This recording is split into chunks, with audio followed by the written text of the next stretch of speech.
గ్రంథం 14:13 అంతటి ఇప్పుడు నుండి ప్రభునందు ఋతులు పరలోకము నుండి ఒక స్వరము చెప్పగా వింటిని నిజమే వారు తమ ప్రయాసముల మాని విశ్రాంతి పొందుదురు వారి క్రియలు వారి వెంట పోనని ఆత్మ చెబుతున్నది. హల్లెలూయా హల్లెలూయా.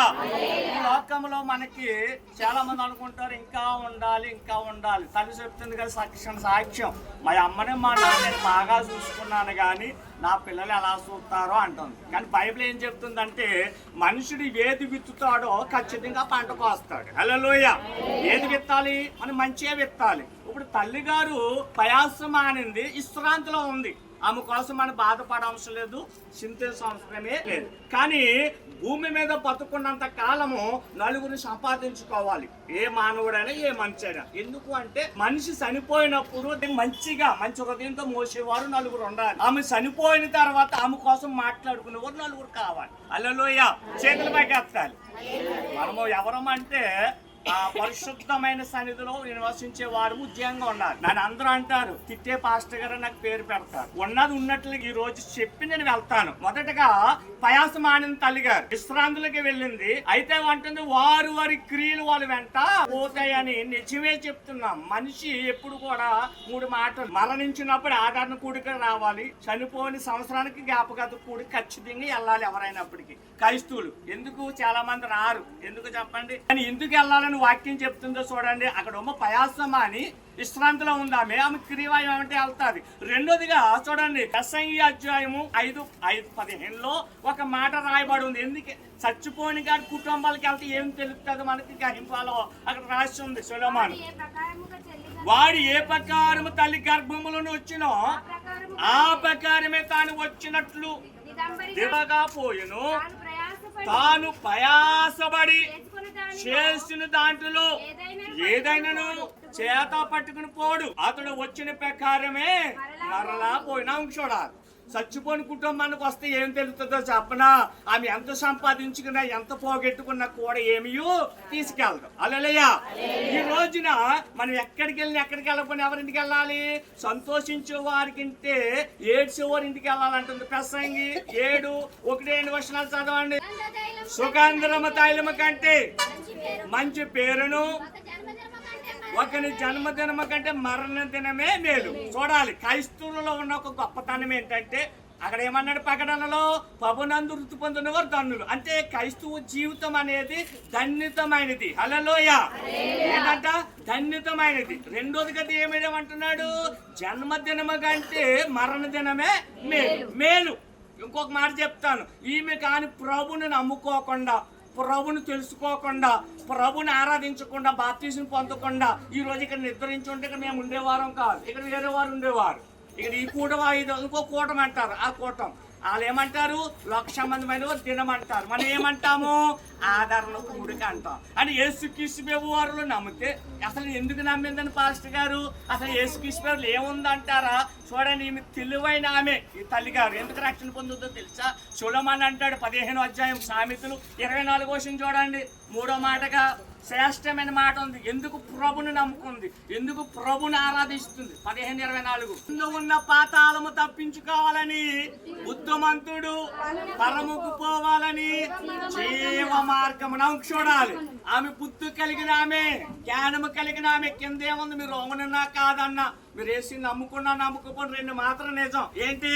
కింద పాతాళం ఉంది, పైన పరలోకం ఉంది. కింద వెళ్ళడానికి ఏ భక్తి చేయవసరం లేదు.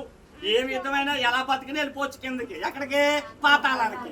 కానీ పరలోకం వెళ్ళాలంటే చాలా కఠినంగా ఉంటుంది. పరలోకం వెళ్ళాలంటే ఏం చేయాలి? మనం ముందుగా యేసుక్రీస్తు వారిని నమ్మాలి. నేను ఒకప్పుడు తాగుమోతిని, ఒకప్పుడు భయంకరమైన వ్యక్తిని. ఇలా మందిరంకి వెళ్ళేవాడిని, హింసించేవాడిని, ఇటువంటి దైవజనం కొట్టడానికి వెళ్ళేవాడిని. ఈ రోజు ఇక్కడ నేను నా ప్రభు గొప్పవాడు అని చెప్తున్నానే. ఈ పాపిని, తాగుమోతిని, పనికిరాని వాడిని 72 గంటల మరణ గోతులో ఉన్నాను నేను. ఎక్కడ ఉన్నాను 72 గంటలు హాస్పిటల్లో శవాల గదిలో ఉన్నాను. డాక్టర్ల చేతులు ఎత్తేస్తారు, బంధువుల చేతులు ఎత్తేస్తారు. కానీ నా ప్రభు నేను ఎంత దూషించినా, ఎంత హింసించినా ఆయన బలమైన హస్తము సాపి నాకు 72 గంటల తర్వాత సర్జరీ 12 గంటలు జరిగింది.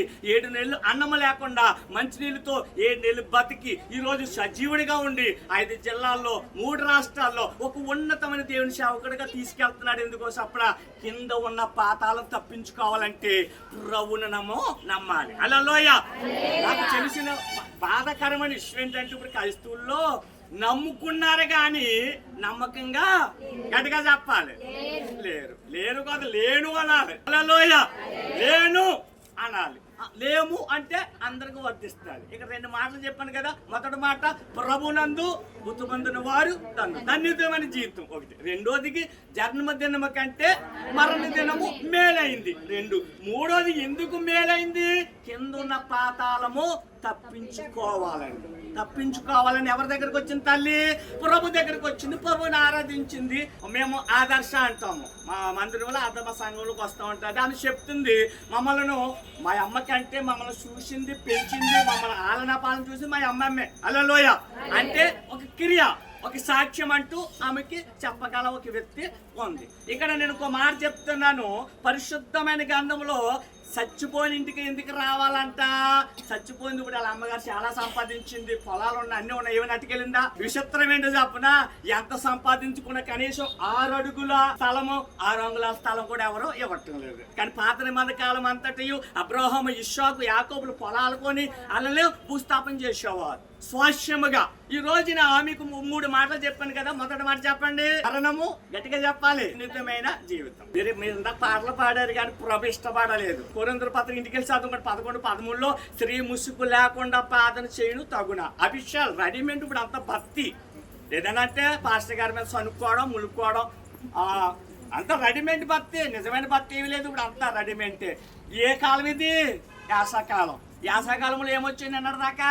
వర్షాకాలం. నేను అందుకంటాను కాలాలు 3: వర్షాకాలం, శీతాకాలం, ఎండాకాలం. ఇంకో కాలం పోయే కాలం ఇది. ఇదే నడుస్తుంది ఇప్పుడు ఇక్కడ. హల్లెలూయా. మనుషుల దగ్గర నీతి లేదు, మనుషుల దగ్గర యథార్థత లేదు, మనుషుల దగ్గర ప్రేమ లేదు. కుళ్ళి, కుషత్వం, ఆశ, పగ, కక్ష. ప్రభువా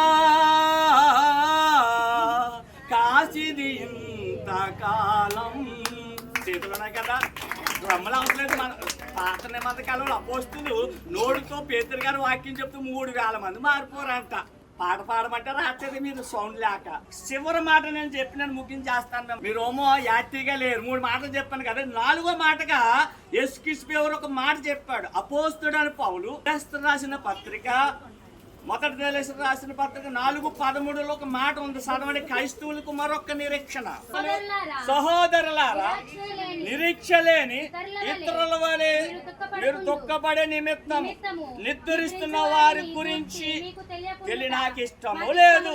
క్రీస్తు వృత్తి పొంది తిరిగి లేచారని మనం నమ్మిన వేళల అదే ప్రకారము క్రీస్తునందు నిద్రిస్తున్న వారిని దేవుడు ఆయనతో కూడా ఎంత పెట్టుకుని వచ్చింది. మరియమ్మ గారు మన దగ్గరికి రాదు. మరియమ్మ గారి దగ్గరికి మనం వెళ్ళాలి. హల్లెలూయా. ఆమెకి ఆధార్తో పని లేదు, రేషన్ కార్డుతో పని లేదు, గుర్తింపు కార్డుతో ఏ పని లేదు. అడ్రస్ మారింది అంతే. హల్లెలూయా. లోక సువార్త 1:23 అంటాడు, తీకిని రాసుకోండి. 1 అంటాడు అతడు తినాలు అంటే, లేదా ఆమె దినములు సంపూర్ణమైపోయినప్పుడు తండ్రి ఇంటికి వెళ్ళింది. మేము అమలాపురం నుంచి ఇక్కడికి వచ్చాం, పోతుకూరు నుంచి. ప్రార్థన అయిన తర్వాత మేము ఎక్కడికి వెళ్ళాలి?